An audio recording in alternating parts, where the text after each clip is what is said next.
nous sommes dans le mois du Ramadan, un mot très joli qui mérite effectivement d'être analysé aussi en tant que mot.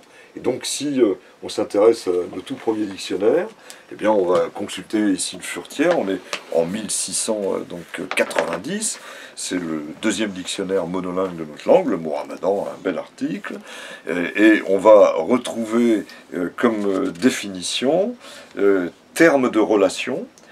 C'est ainsi qu'on appelle le carême des Mahométans, c'est comme ça qu'on disait à l'époque, pendant lequel ils jeûnent tout le jour, et puis on ajoute qu'en récompense de ce jeûne, ils font bonne chère la nuit et dépensent plus en ce mois qu'en 6 autres. Bon, ça c'est une remarque dont on aurait pu se passer, mais après tout, effectivement, pourquoi pas.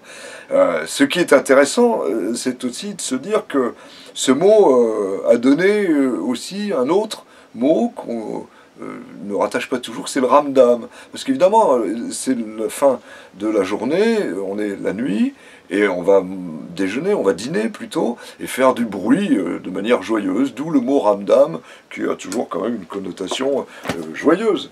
Et alors si on essaie d'aller plus loin, puisque le mot sonne bien français, Ramadan, mais c'est un mot arabe, bien sûr, et donc il faut trouver l'origine, l'étymologie de ce mot, et à ce moment-là, on va récupérer chez Littré, qui était passionné par l'histoire de la langue, mais aussi par la langue arabe, d'ailleurs, il faut le savoir, et qui donc nous donne des étymologies très solides.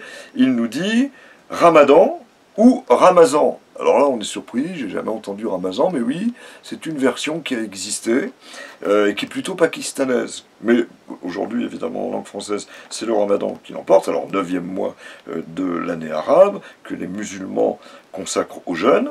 Et il nous donne l'étymologie, mois de la grande chaleur, de Ramad, être réchauffé, ainsi dit parce que principalement, il arrivait quand, le Ramadan, quand le soleil est dans toute sa force, et c'était donc évidemment au mois de juin, et donc comme c'est un mois lunaire, on comprend que ça puisse se modifier petit à petit. Il faut 33 ans d'ailleurs pour revenir exactement au même mois. Donc voilà un mot extrêmement intéressant, et qui va se retrouver avec des citations assez nombreuses, valorisantes. Il faudrait, bon, il se trouve que, bien sûr, dans le journal d'un amoureux d'un mot, hein, que j'avais écrit il y a quelques années, j'y ai consacré évidemment une page, juste avant le mot soleil d'ailleurs, hein, il y a presque un lien que je n'avais pas programmé, et on a des citations de Victor Hugo, a-t-il du Ramazan rompu le jeûne austère. Vous voyez, on a là le mot Ramazan à l'époque de Littré qui est bien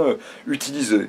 Donc voilà pour un mot qui est très chaleureux et qui, pour nous, est à la fois très clair et avec ses mystères. Donc c'est un très joli mot que j'avais vraiment envie de traiter.